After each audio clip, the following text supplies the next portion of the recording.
बिस्मिल्लाहिर्रहमानिर्रहीम। अस्सलामुअलैकुम।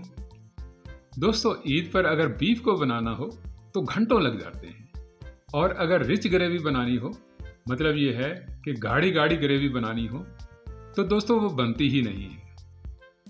गोश्त को गलाने में दोस्तों आप कुकर का इस्तेमाल तो कर सकते हैं, मगर रिच ग्रेवी बनाने के लिए थोड़ा तरीका आपको चेंज करना पड़ेगा। और इस नए वाले तरीके से दोस्तों बीफ आपका इतना टेंडर बनेगा, इतना नरम बनेगा कि बोटी आसानी से अलग हो जाएगी। बल्कि मैंने तो ये एक बोटी के 6 पार्ट कर दिए हैं। और ग्रेवी का रिजल्ट भी दोस्तों ऐसा बना है। तो दोस्तों, मुगलाई बीफ रेसिपी के लिए पहले तो आपने प्याज़ों को कट कर लेना है। कटिंग का दोस्तों कोई स्पेशल तरीका नहीं है, बस आपने ऐसे रफली से कट कर लेने हैं।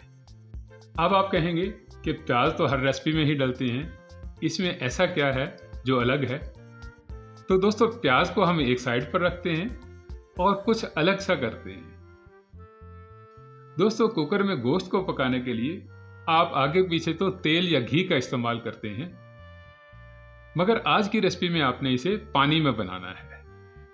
ये 1 लीटर के लगभग में आपने सादा पानी लेना है, और इसमें आपने 1 चम्मच भर के नमक का डालना है, ½ टीस्पून हल्दी पाउडर आएगा, 2 चम्मच आपने अदरक लहसुन पेस्ट के डालने हैं, और सारे के सारे बीफ को डाल देना है आपने इस पानी के अंदर।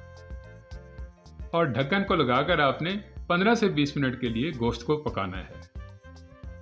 बस सिंपल सा काम है दोस्तों, बिल्कुल इजीली है। और दूसरा काम आपने ये करना है कि हरे धनिया को आपने मोटा मोटा सा कट कर लेना है, और डंठल के शुरू वाला पार्ट जो है ना, इसको आपने अलग कर देना है। और हरी मिर्चों को भी आपने रफली सा मोटा मोटा कट कर लेना है, और पुदीने को भी दोस्तों अलग अलग कर लेना है। बस ये थोड़े से ही पत्ते लेने हैं पुदीने के दोस्तों, बहुत ज़्यादा पुदीने को मत यूज़ करिएगा दोस्तों, नहीं तो गोश्त का टेस्ट जो है ये कड़वाहट में चला जाएगा। अब इन तीनों चीज़ों को दोस्तों मिक्सी के डब्बी में आपने डाल लेना है, और 7-8 बादाम भी आपने डाल लेने हैं। अब इनका छिलका अलग करना है या नहीं करना है, ये मैं आप पर छोड़ता हूँ, अदरवाइज आप ये ऐसे ही डाल दीजिएगा। और दोस्तों, ये खोपरे का बुरादा है, ये मैंने 2 चम्मच लिया है, ये भी आपने इसी स्टेज पर ही डाल देना है। अगर आपके पास नारियल बुरादा ना हो दोस्तों, तो आप नारियल को क्रश करके भी डाल सकते हैं। इसका फ़ायदा ये होता है दोस्तों कि ये बीफ के साथ में चिपक जाता है, उतरता नहीं है, और क्रीमी क्रीमी सा टेस्ट देता है। बस अब आपने करना ये है कि थोड़ा सा पानी डालकर ना इसे आपने पीस लेना है, और पीसने के बाद दोस्तों आपको ऐसा रिजल्ट मिलेगा। पेस्ट आपका जो तैयार होगा ना, वो ऐसे हल्के से ग्रीन कलर के टेक्सचर में रेडी होगा। बस अब इसमें आपने दही को डालना है। ये मैंने 200 ग्राम के लगभग दही ली है। दही खट्टी हो तो ज़्यादा बेस्ट है, अदरवाइज मीठी भी चलेगी। और इसके बाद में दोस्तों आपने पाउडर फार्म वाले मसाले डालने हैं। मुगलाई बीफ रेसिपी के लिए दोस्तों मैंने यहाँ पर 1 चम्मच भर के लाल मिर्च पाउडर का लिया है, और आधा चम्मच गरम मसाला, आधा चम्मच ही जीरा पाउडर का डाला है, और 1 चम्मच भर के मैंने धनिया पाउडर लिया है। और ये मिल्क क्रीम आएगी 2 चम्मच, ये भी आपने इसी स्टेज पर ही डाल देनी है। नींबू का रस डालना है, ये मैंने 3 नींबू का रस लिया है।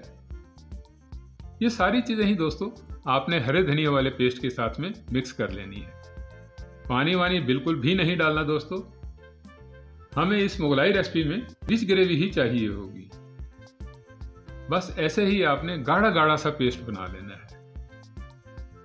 अब दोस्तों थोड़ी ही देर बाद जब आप कुकर को खोलेंगे ना, तो काफ़ी सारा पानी होगा इसमें, तो इस पानी को दोस्तों आपने सुखाना है।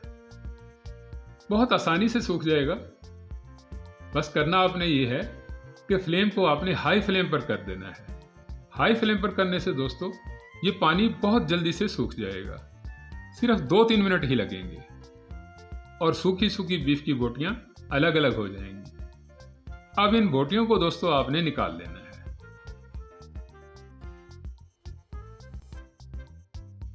और इनको दोस्तों अब आपने इस पेस्ट में मैरिनेट करना है। दोस्तों सारे काम ही आपने बिल्कुल अलग तरीके से करने हैं और ऐसा करने से ही टेस्ट जो है ना ये भी डिफरेंट आएगा। अब गोश्त तो दोस्तों पहले से ही पका हुआ है, तो मैरिनेशन के लिए इसे आपको घंटों के हिसाब से मैरिनेट करने की बिल्कुल भी ज़रूरत नहीं है।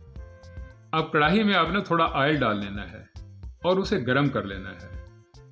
घी लेना चाहें तो घी भी ले सकते हैं, ये आपकी अपनी चॉइस है। और जब ऑयल आपका अच्छे से गर्म हो जाए ना, तब आपने एक एक बोटी को गर्म तेल में डालते जाना है। दोस्तों इससे होगा ये कि सारे के सारे हरे मसाले, पाउडर फार्म के मसाले गोश्त अपने अंदर जज्ब कर लेगा और ऑयल में पकने से दोस्तों मसालों का टेस्ट जो है वो गोश्त के अंदर तक चला जाएगा। गोश्त जो है ये सिर्फ बाहर से ही टेस्टी नहीं होगा बल्कि अंदर तक से चटखारेदार बन जाएगा।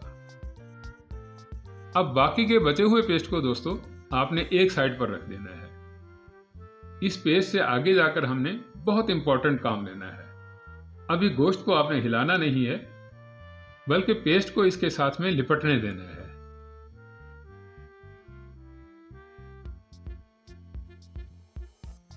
और दोस्तों गोश्त पर जब ये ऐसा कलर दिखने लग जाए ना, ब्राउन ब्राउन से निशान नजर आने लगे, तो बीफ को आपने निकाल लेना है। और दोस्तों अब आप देख ही रहे होंगे कि अब पहले वाले बीफ का कलर डार्क ब्राउन कलर था और इस वाले बीफ का टेक्सचर बिल्कुल एकदम से अलग है। लाइट कलर में बीफ तैयार हो गया है। इसके बाद में दोस्तों इसी ऑयल में आपने प्याजों को भून लेना है और गोल्डन ब्राउन कर लेना है। और जब प्याजों पर ऐसा कलर आ जाए, गोल्डन ब्राउन से हो जाए, तो बाकी का बचा हुआ पेस्ट जो है ना वो आपने डाल देना है और इस पेस्ट को दोस्तों प्याजों के साथ में आपने पका लेना है और ढककर पकाना है दोस्तों, इससे ये परफेक्टली तैयार हो जाएगा। कोई ज़्यादा देर नहीं लगेगी, बस 2-3 मिनट ही लगेंगे इसमें। उसके बाद में ऑयल सेपरेट हो जाएगा और ग्रेवी आपकी परफेक्टली रेडी हो जाएगी। और जब दोस्तों ग्रेवी गाढ़ी गाढ़ी सी बन जाए तो आपने फ्राई किए हुए बीफ को इसमें डाल देना है और अच्छे से स्टर करना है। एक्चुअली इस टेक्निक से दोस्तों बहुत गाढ़ी गाढ़ी सी रिच ग्रेवी तैयार हो जाएगी जो बैठेगी नहीं और बाद में भी पानी की तरह से नहीं होगी। दोस्तों इस ग्रेवी में मिल्क क्रीम है, हरे मसाले हैं, पाउडर फार्म के मसाले हैं, सारे का सारा टेस्ट जो है वो इसी रिच ग्रेवी में है। दोस्तों मुगलाई बीफ रेसिपी बनाने का सारा तरीका ही बिल्कुल अलग है। मैंने कोशिश की है दोस्तों कि छोटी सी छोटी बात भी मिस ना हो और आपको इसे बनाने में बहुत आसानी हो। मेरा इस रेसिपी को बनाने का तरीका आपको कैसा लगा कमेंट सेक्शन में ज़रूर बताइएगा। मुझे आपकी फीडबैक का इंतज़ार रहेगा। मज़ीद मज़े की रेसिपीज़ के लिए मेरे चैनल को सब्सक्राइब कीजिएगा। मिलते हैं नेक्स्ट वीडियो में, तब तक के लिए अल्लाह हाफिज़।